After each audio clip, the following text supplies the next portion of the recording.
All right, thank you very much. I'm fairly excited to speak to you today from Iowa State University. So I'm a native of Iowa. I never went to this university, but I grew up a Cyclone fan my entire life. So I've been hanging out at this university from when I was born to 18, and then since I moved back to Pioneer 9 years ago to today. So I was just at Hilton just the other night. So it's finally great to actually be sort of formally introduced to the university. I view this as a very neat moment in my life. So I'm going to talk to you today about big data in agriculture and what we at Pioneer do. And I think the talks today were great because this should be a synthesis of all of those talks, trying to stitch together where we're using all of the notions and all of the concepts that you've heard this morning and this afternoon, and trying to put all of that together into a single data package that we can use to leverage agronomic growth. So I always start with this. This is one of the most famous photographs taken in history. It is called Earthrise. This was taken by Apollo 8 on their mission. It's the first time that the Earthrise was ever viewed by a photograph, by a satellite, or anyone else. This was taken by the 3 astronauts. They share credit. It really brings home we only have one planet to work with. Despite the announcement in Nature last week of 7 planets floating around some other star that we'll never get to, this is the only planet that we're able to grow food on. And this slide here is used a lot, and I think it's really a transformative slide. It's really the success of maize in North America and what we've been able to do as scientists, as plant breeders with maize. Being a good, self-respecting computational biologist, of course, to take all the data and graph it myself, just to show the story in a slightly different way. So corporate pride would immediately make me put on here when Pioneer was founded, right before you see this giant upswing in productivity of maize. But this story in just yield bushels per acre doesn't tell it all by itself. If I plot acres under cultivation of maize from the USDA on the same slide, you can see that we're actually using a lot less land for maize production now than we were at the turn of the century, 1900. And so if you look at this, you can really begin to see that if I go back a slide, the one that stands out to me, I'll show this here, is the 2012 drought. It really stands out as a sort of bad year for maize production in North America. But amazing as that is, as bad as that drought was, and depending on who you talk to, it was a 100-year, a 500-year, a 1,000-year drought. If you look at this, it's the 12th worst year in the history of mankind in growing maize. Right? So a phenomenal drought was still one of the top 15 years ever. And so if you actually put it on there with the amount of land that was under cultivation and look at total production, now again, we're using less land now than we were 100 years ago. And you see that this graph actually, to me, tells more than just the straight bushels per acre. Because now that 2012 drought year doesn't even stand out as far as it did when we just looked at bushels per acre. We look at land under cultivation. So this is really the success that we've had with maize. And one of the things that I'll try and bring across here is that we're trying to do the other things, not only in other crops, but outside of North America. And so if you take, this is a slide that was loaned to me by the incomparable Alice Van Hieneman. If you've ever seen her talk, she's a tour de force on many subjects. But she's lent me this slide simply to show if we were to go, not in the way back machine, but in a little back machine back to 1950s production for agriculture. And if you look at soybean or corn, and you compare the yields and the production that we got in 1950 versus what we got in 2014, for soybeans alone, if we had 1950 productions level, we would need a land mass the size of California, not the arable land in California, but a land mass the size of California under soybean cultivation, merely to produce what we produced last year. Maize is even a little worse because now we need a land mass the size of Texas plus California. For dairy cattle, it's 30 million head, where all of the cattle in Australia transplanted to North America and used solely as dairy, simply to produce the amount of dairy we got last year. And then chickens has the additional portion. Not only do you need to double the size of the flock of North America, But again, you also need an additional 81 billion pounds of feed. So again, we were talking about not only do we need double the size of the flock of chickens, but we also need to bring California back into the mix under cultivation. And so one of the things that we look at when we think about this, other parts of the world are at United States 1950s production levels.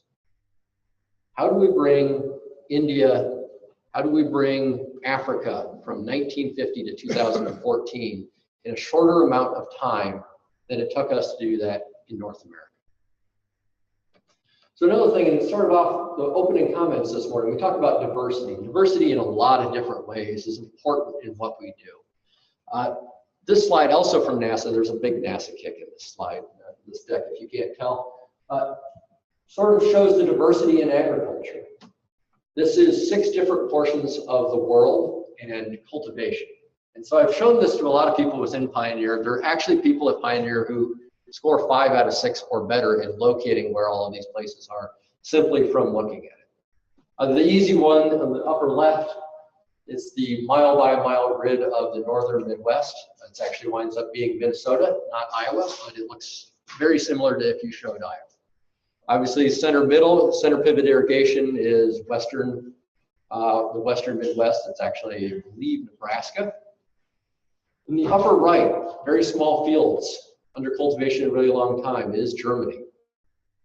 This is still maize production, all top 3 there, basically. The one that tends to stump people is the lower left, is Bolivia, collective farms, hewn out of the forest. Then you have rice paddies in Thailand, and then really large fields of central Brazil. And so we're trying to solve agricultural problems in all of these locations simultaneously for all of the crops that we sell. Additionally, we're trying to solve multiple problems. This is a image taken from a National Geographic slide, and it shows the encroaching land race for agricultural land in Africa. And it really shows the stark contrast between modern commercial farming and smallholder farmings that are being displaced by large-scale farmers. And so again, one of the questions that we have is, how can we satisfy the needs of both of these production systems? How can we help smallholder farmers get the yield they need to be subsistence and become commercial farmers? How do we also prevent these large commercial farms from needing more and more and more land and displacing potential smallholder farmers and their culture? So again, it all goes back to, we only have one of these, right? And so we're going to take a sort of a journey in from the outside in, starting from basically the moon in this slide.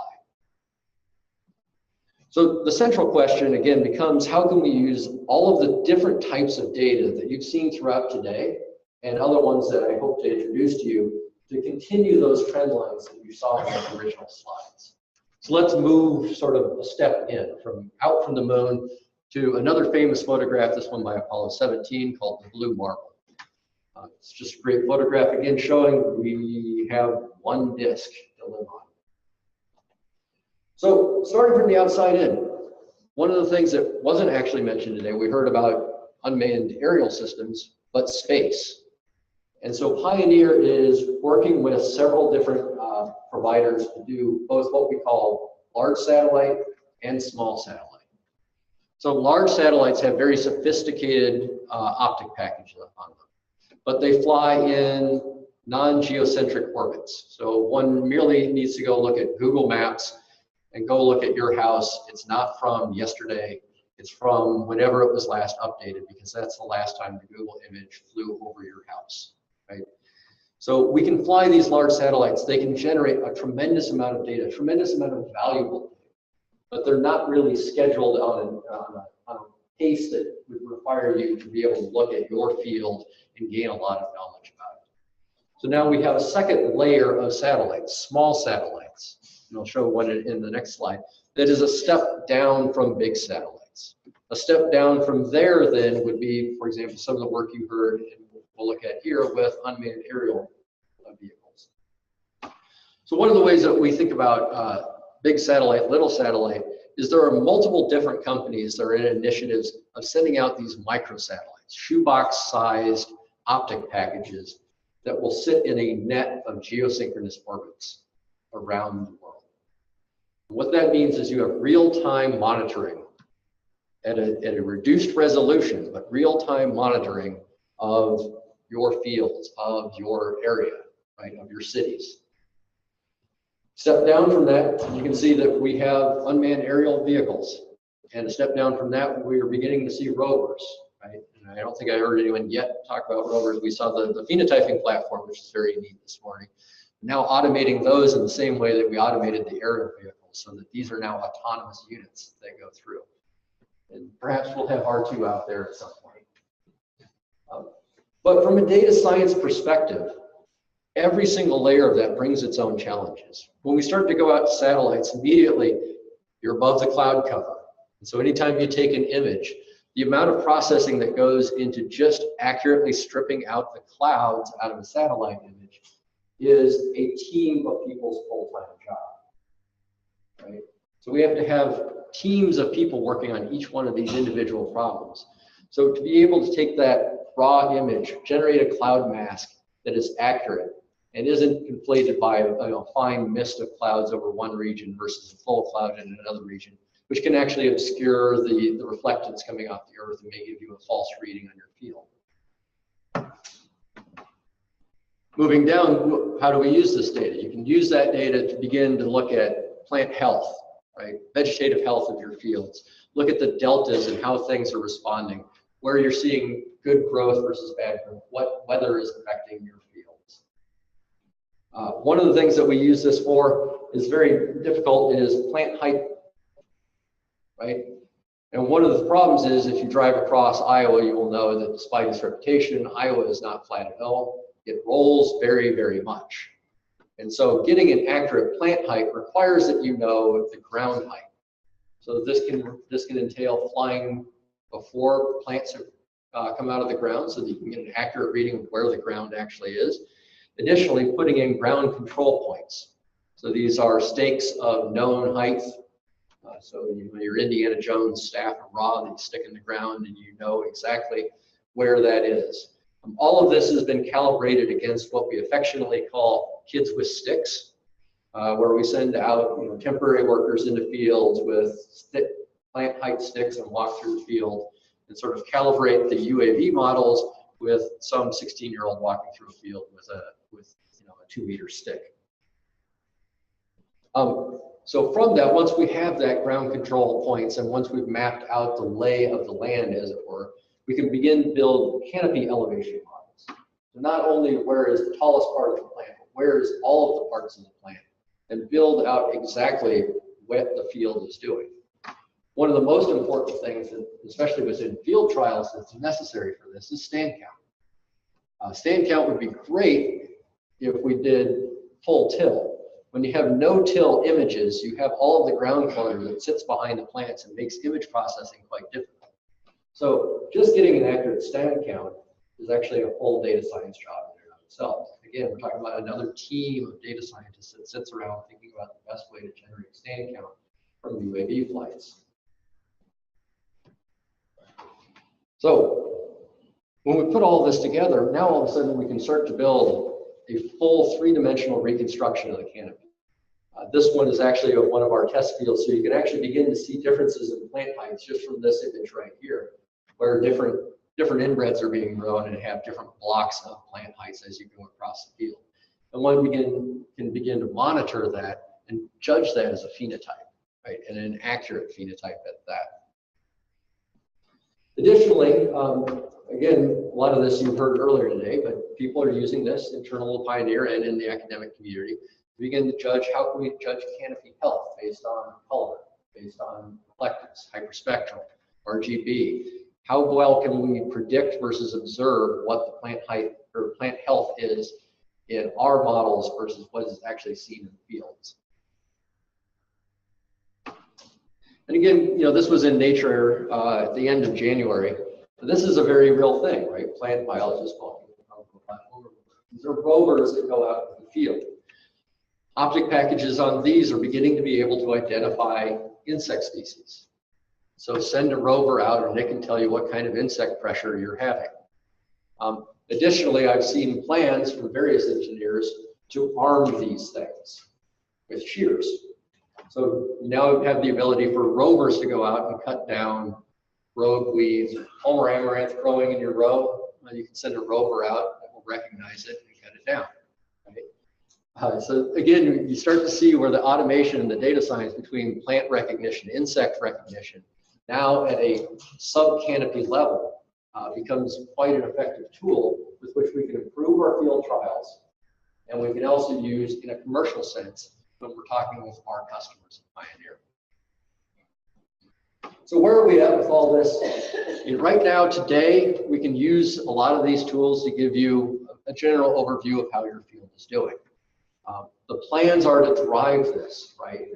And you hear about some of these people, visionaries, talk about nests with self-deploying UAV rovers that are solar panels. So you have nests stationed throughout the fields. And if a correct amount of parameters are set, then these scramble out of the towers and go take a closer look at your field, right? Sort of autonomously. That's a long way away, but that's the kind of visionary stuff that people begin to think about here. So some of it actually is a reality, and I know a lot of you probably know about it, some of you probably don't, but our in-circuit digital agriculture services are available to our customers right now. This allows some of the things that I just showed are available to the customers at Pioneer. And they can use that to track the health of the field, track how they're planting, which hybrids are putting in which field, track the performance of those, plan for next year, and move forward. So it allows you to do things like look at individual fields, see where your yield was in the previous years, and then redesign your planting strategy this year based on previous years. This includes things like, the example given here with the different sort of shapes that you see on here, each one is its own evaluation zone. In the end, you might actually plan a different planting density for each one of those evaluation zones. That can be downloaded to a J-Drive stick that you plug into your John Deere planter. The GPS on the planter takes over and it will plant your plan.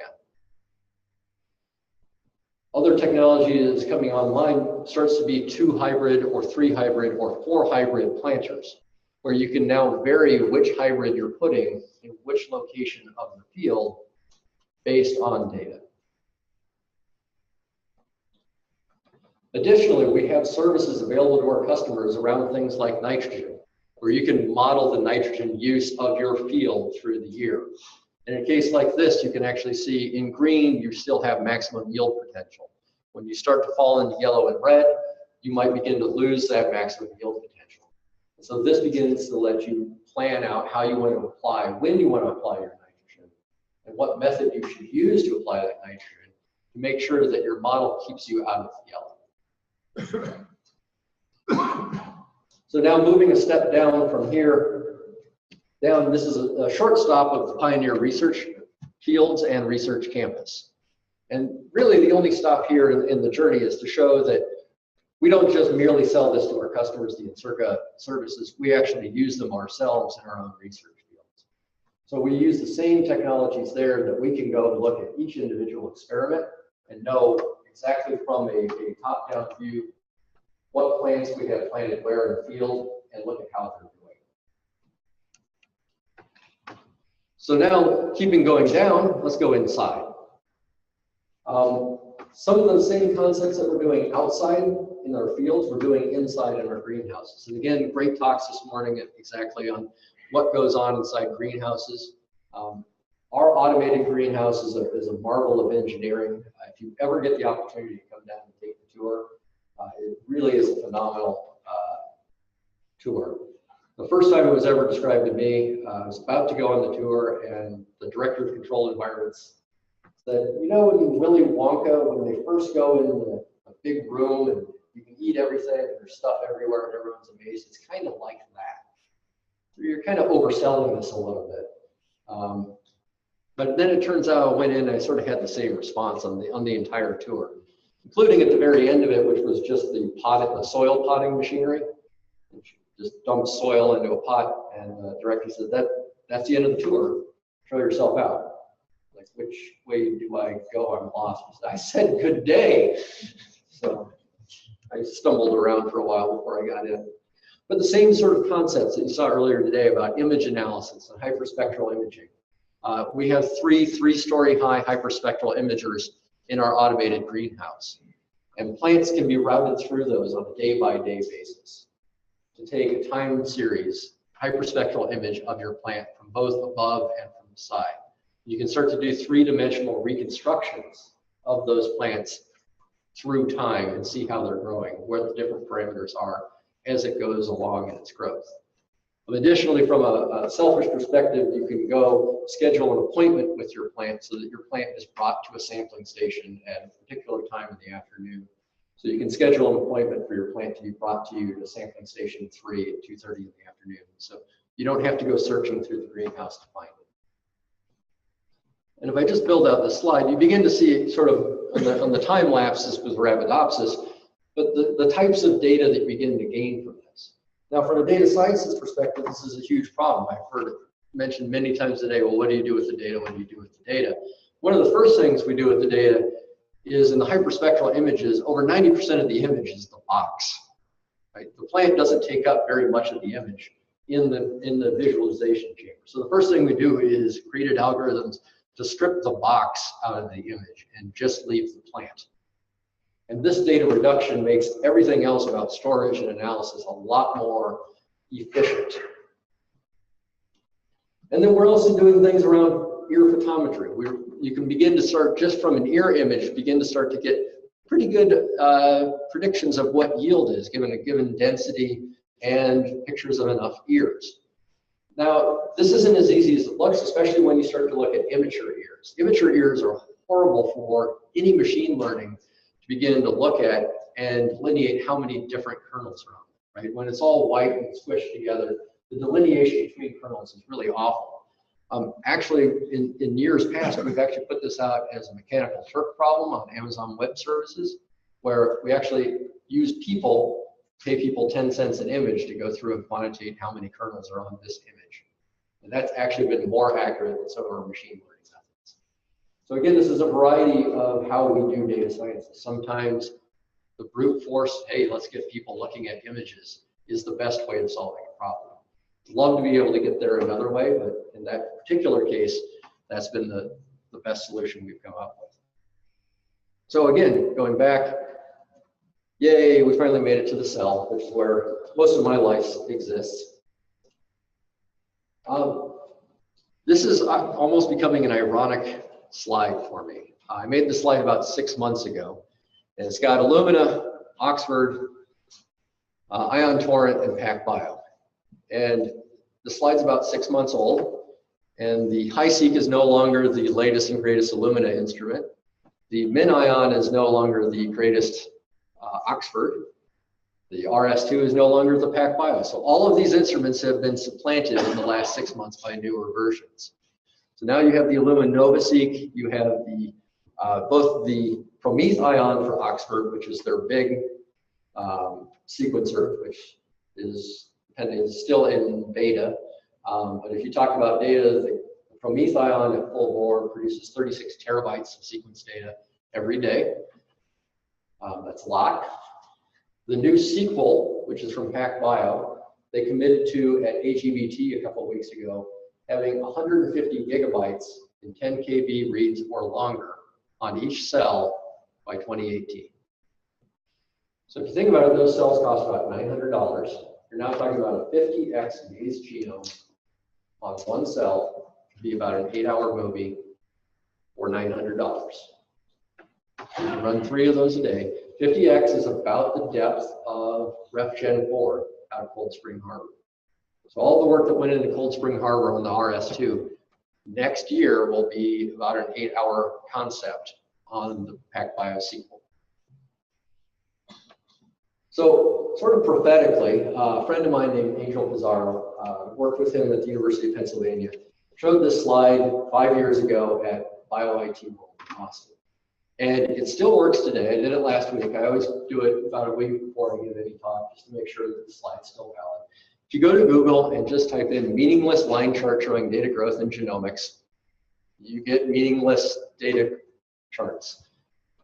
His point at the time was there wasn't enough compute power, especially on university campuses. There's nowhere to put it. Sadly, megacorps tend to be more organized around such types of data. And to wit, not long after this, Angel left University of Pennsylvania and is now the genomics coordinator for Amazon. So he sort of showed this and then followed what he was doing. The point here is, here's our meaningless line chart showing data growth at Pioneer. So this is a 4-year window of data growth of just Illumina data at Pioneer. And it actually goes all the way to the left side of the screen. And it doesn't really matter which 4 years you use at Pioneer, it fits the same curve. So I think this one actually ends in 2015. If you take a newer version of it, the actual graph looks the same as long as you use a 4-year window. And it looks worse as you get further and further out.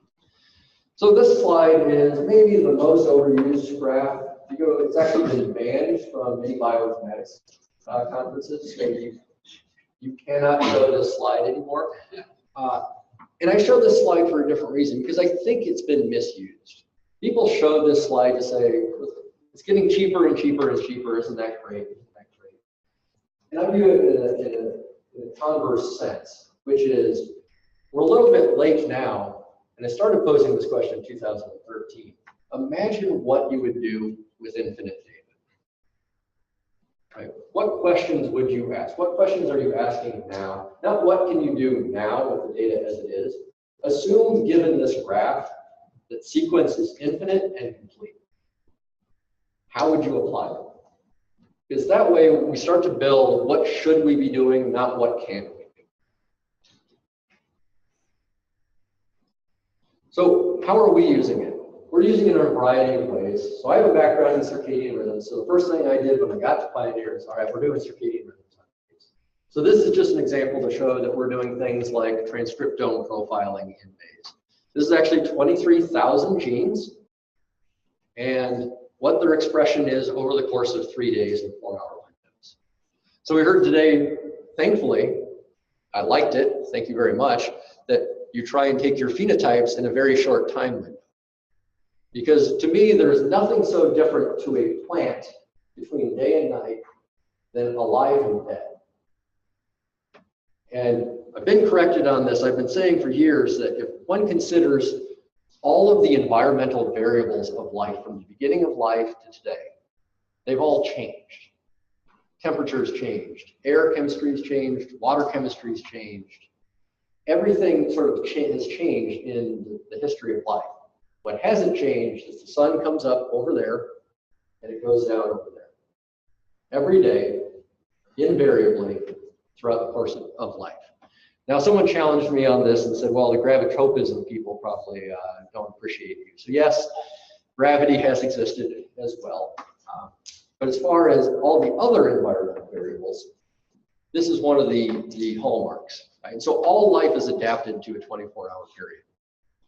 And so when you think about experiments, when you think about when you fly your UAVs, when matters just as much as where. Because what is going on at the molecular level in a plant at ZT0, which is the onset of light at sunrise, and what's going on 8 hours after the sun comes up, it's almost a different organism. And selfishly, we're all diurnal humans. We like to be up when the sun lights up. We ignore a significant amount of biology just because no one wants to be out in the field at 2 o'clock in the morning. So when I came to Pioneer and said, we're doing this, I, of course, had to be the one to go out in the fields at 2 o'clock in the morning because nobody else would do it. But very interesting things come, and so one of which that we've sort of told people about is the watchouts that you can get from this. And one of the hallmark examples is, and I brought this up at PAG a couple of years ago, there is a promoter in use for senescence. The promoter is SARC, which stands for senescence activated receptor kinase. People have used this as a promoter to drive genes in senescence in maize for years. Well, I can tell you from this experiment, SARC has 0 expression during the day, and it is blazing hot at 2 o'clock in the morning. Every night. If you go back and you read the original Sark paper, they induced senescence by turning off the lights in the growth chamber. So it's not actually a senescence promoter, it's a dark promoter. And people have been using this to drive senescence genes simply because people haven't looked at the full time course of when things exist. The other basic thing, we've heard a little bit about it earlier today, is genome assembly. And we at Pioneer, we sort of generated a car wash model for assembly. It depends on what you want to do with it. So you can go get your basic, which is I just need gene space to be generated out of a given organism. And I think at this point it should be clear, we only really sequence 3 things at Pioneer. We sequence the stuff we sell, we sequence the stuff that kills the stuff we sell, and we sequence the stuff that kills the stuff that kills the stuff we sell. And at that point, it's pretty much life. But for all of those things, if you need to generate gene models, you need a base genome reference, you begin to see, it depends on what questions are being asked of that reference genome to know how much effort you should put into it. Because a lot of these organisms, you don't need a reference level assembly. Some of which you don't even need a basic level of assembly, you just need resequencing. So depending on the question being asked, we will engage differently in how we build that reference genome.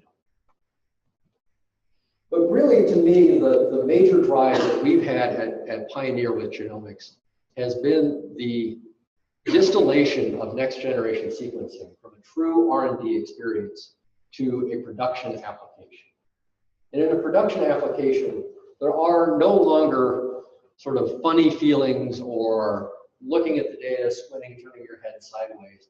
It's having a end-to-end system that consumes the data, generates a call on that data, and transmits that down to people to make actual decisions. And one of the best examples of those is our Southern by sequencing pipe. And so this is a Illumina next generation sequencing based system that maps all of the insertions from either agrobacterium or biolistic transformation. So if you put a piece of DNA into a plant, we can tell you where it landed, exactly how many times it landed, what the surrounding landscape looks, if any mutations were introduced into the DNA that you placed into the plant, and a host of other things. And so, of course, you have to show a nice clean event. I can tell you not all events look like this. Some events are quite nasty. But what this allows us to do is if I generate 500 transformation events, I can immediately go, all right, well, you know what? I don't want to deal with ones that might be a regulatory problem later. I can deal with only the ones that look exactly like I designed it. And I was challenged on this years ago by John Leitner when he was the head of research and development at Pioneer. He said, well, I'm not sure that's a great idea. And I said, if we think we know what we're doing as scientists, we should want our events to look like we designed them. If we admit we don't know what we're doing, then we shouldn't care. We shouldn't do this at all, right? He said, well, I'd find a different way of phrasing that, but yeah, that's the general idea. So my different way of phrasing it is telling the story of me needing a different way to phrase it. So one of the first things that we realized when we started doing Southern by sequencing, though, is we needed hyper-accurate maps of our vectors. Right? For years, people have checked their vectors with restriction enzymes. And if your restriction enzyme looks roughly equal to the parent vector that it came from, you say, great, it must be accurate. What we determined is we needed to sequence all of our vectors. And what we found is none of our vectors looked anything like we actually thought they did, right? So we were able to now sequence every vector, both the entry vector and the transformation vector, and know that what we're putting in the plant is exactly what we thought it was. And so this is a system here, vector quality control. Again, this doesn't require an analyst to go through it and do the alignment and make the calls. All of that is made. What's presented to the user is, here are all the calls, here's all the SNPs, here's where they exist, here's the effect of those SNPs on an open reading frame or on a promoter. Are you sure you're okay with this? Because if you are, we'll send it back and correct the map. If you aren't, well, then we can reject it and try and rebuild it. And so it's that reduction to practice of what was once a hand-based system is now a production system. The same things now exist since they were just brought up for Cas9, or the genetic, or for the molecular characterization of gene editing events. We're running those, all of our Cas9 mutants through similar pipelines to be able to say these are all of the mutants exist. They exist either, either as a heterozygote or as a homozygote. Here are all of the different alleles that were generated through the course of this gene editing event. And here's the effects of those. So which one of those do you want to advance to the next stage? And then lastly, we're using this on the breeding side to characterize all of our germplasm. And so not only do we continue to trust years and years and years that Pioneer has done its breeding program, our identity by descent, but now we can begin to go back and look at things on a haplotype by haplotype basis and allele by allele basis, and generate alleles for every inbred and see which ones of those match. And this is one of those sort of still in flux things where how close do you want to look? Because if you look close enough, even at B73, if I look at B73 from Iowa State, or I get a B73 from Pioneer or a B73 from Illinois, if I look close enough, there are SNPs there.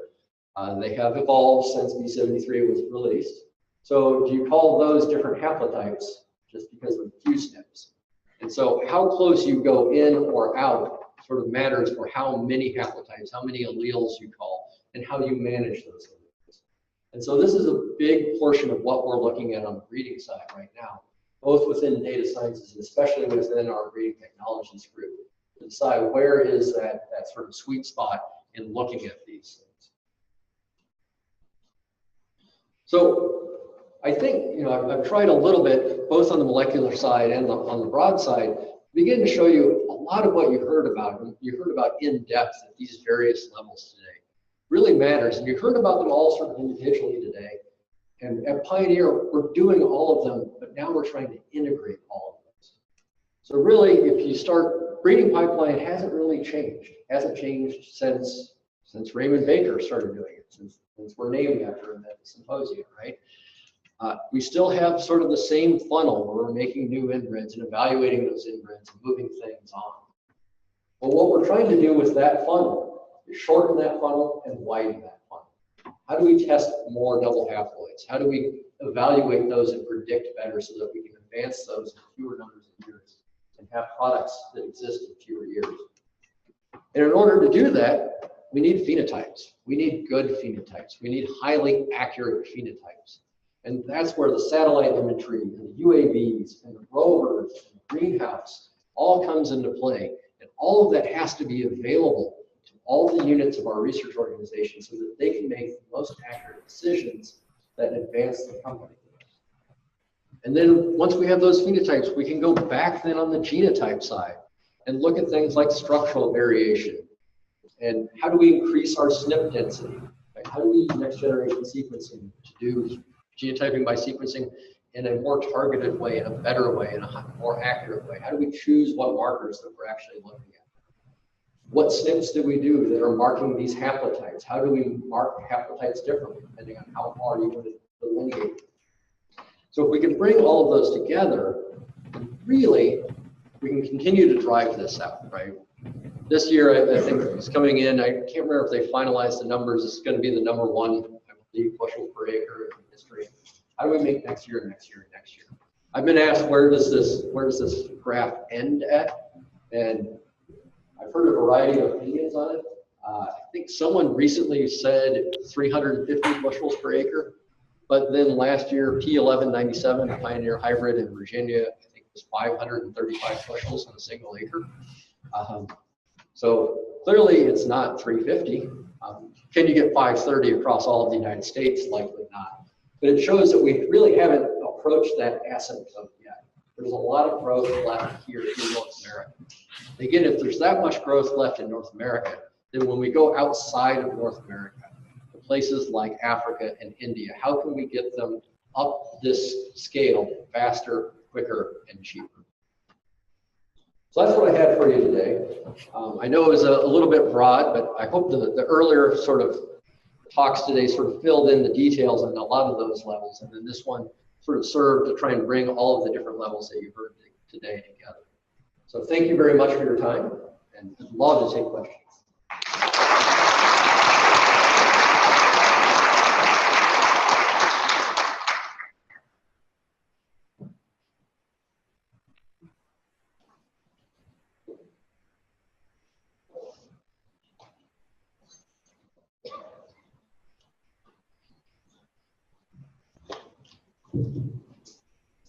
Very inspiring presentation. Thank you.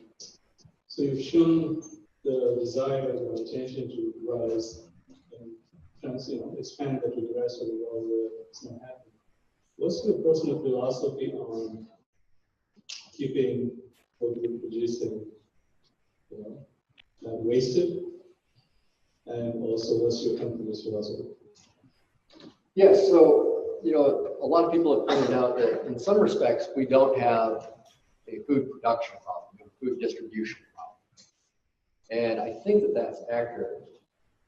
It's interesting, certain movements, at least in highly developed countries, you have this local food where people say, I should only eat food produced within a 30 square mile area of where I'm standing right now. And so those two things are very much at odds with each other. I would say that we do have a food distribution problem. However, if I can empower people locally to produce that food on their land close to them, then I don't have to worry about disruptions to international relations or international shipping systems. It gives people a little bit more sovereignty and security over their own given food. So one of the things that, and the president of Pioneer has said this, one of the things, if you look at population growth, one of the key correlative factors in population growth is female educational attainment. One of the key factors in female educational attainment is food security, right? And so it's one of those things, if we can get people in third world countries to a food secure basis, then we begin to see female education. We begin to see female education, all sorts of good things happen. And so it's how we get there. I'm a little bit agnostic to. I think it is a thriving problem in the world right now. And so I would prefer personally to see food sovereignty in a lot of different organizations so that we don't have to have this sort of reliance on major food producers of North American shipping and elsewhere. Hey, Kevin. As a Pioneer stockholder, one of the things that has always bothered me about this graph that you used to introduce and to end up with is what's the cost per unit gain that we're going through? Certainly, during my time at Pioneer, the cost for that linear growth probably tripled in terms, and I know that technology makes things cheaper, but as you mentioned, we need more and more people with high skill levels to deal with all that extra data. And at some point, the costs are going to become the limiting factor rather than any sort of physiological limits to the corn plant. Yeah, and I think to answer that question, the digital agriculture movement is really a value-added movement. That value, and I showed in Circa is not free, sadly. So when we begin, we all have our technologies, but what we begin to do is sell a subscription for not only the seed itself, but manage. It's not G, it's not G by E, not G by E by T, G by E by T by M. And so there's a lot of digital ag companies out there. My personal view is a lot of the ones that are exterior to the seed companies will never have the G portion of that equation. Right? They'll have the E by M. And so having that genetic knowledge will always keep the seed companies, in my opinion, knowledge triage ahead of the digital ag that doesn't have the genetics behind it. And so that becomes an additional revenue flow outside of the seed production itself. Because how you use that seed is as important as what seed you use. in some respects, and I got shot down by a swing arm with our CIO for saying this. In some respects, one could argue Pioneer is an information management company. Anyone can sell you a seed. It is our knowledge of that seed and where to plant it and how to plant it and how to manage it that actually derives the value of that seed. Right? What traits are in that seed? All of that knowledge is actually the value that you're buying. If I bought seed and I didn't know if it was Roundup Ready or not, I have no value from that trait being present or not. So in some respects, you could argue we're an information company.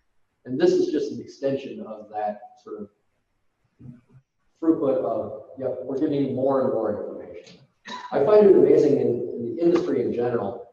The seed industry is one at which the competition of all the major companies, in some respects, is trying to devalue their own product, right? Because if there was just one seed company, then increasing production would actually be detrimental to their own existence. And so there's sort of this arms race where we're trying to outpace all of our competitors and have more and more production at breakneck speed, but actually in some respects makes our product less and less necessary. Right? So if you look at the graph of how many acres were planted, it would be great for Pioneer if it was back at those 1900 levels and there was, you know, an extra 10 million acres planted a day. But I think that that's an actual benefit to society that we do that. So historically, there's been a lot of discussion about earth plant yield maximum. When we look at the graphs, timber time, acreage, we factor in density, we know that inbred per se yields have increased dramatically. In your opinion, are you looking at a per basis with respect to all this management, or is it even important? I think that's a great question. I think if you look at the size of the ears and the number of kernels on an ear, it isn't changing that much. And so it winds up being the other agronomic factors, density and yield stability, that is driving a lot of that right now. That's the short answer to my question is I would say, yeah, you're probably not looking at a per plant yield. Now, I'm sure there's people at Pioneer that would disagree with me, so that's personal opinion. But I would say that that's probably the simplest answer is it's not on a per plant basis, right? From a paradigm, I can tell you how we look at it at Pioneer, and I don't think we look at it that closely at Pioneer. So in the public sphere, yes, I would say it might be necessary to change that. It's simply not sufficient to just say I have more kernels on an ear and that increases my yield thusly.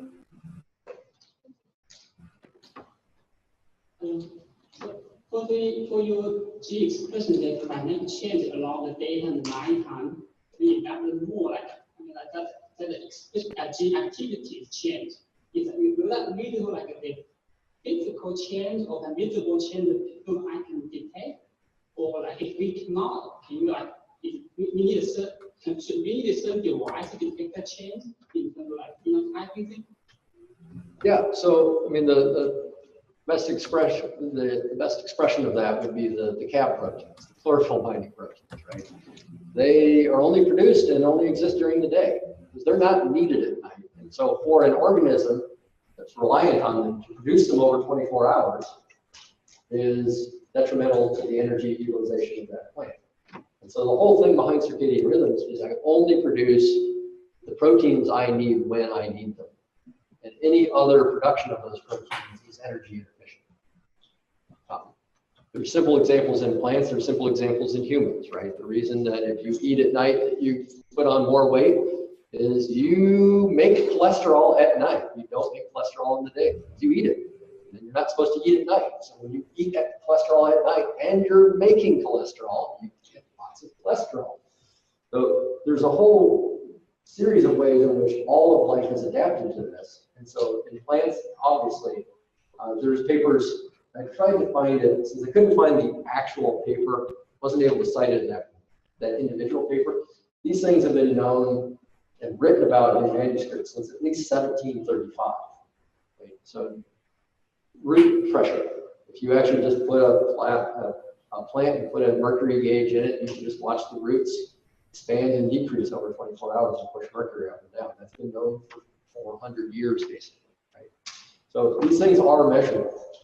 They're measurable in very real ways that are significant for biology.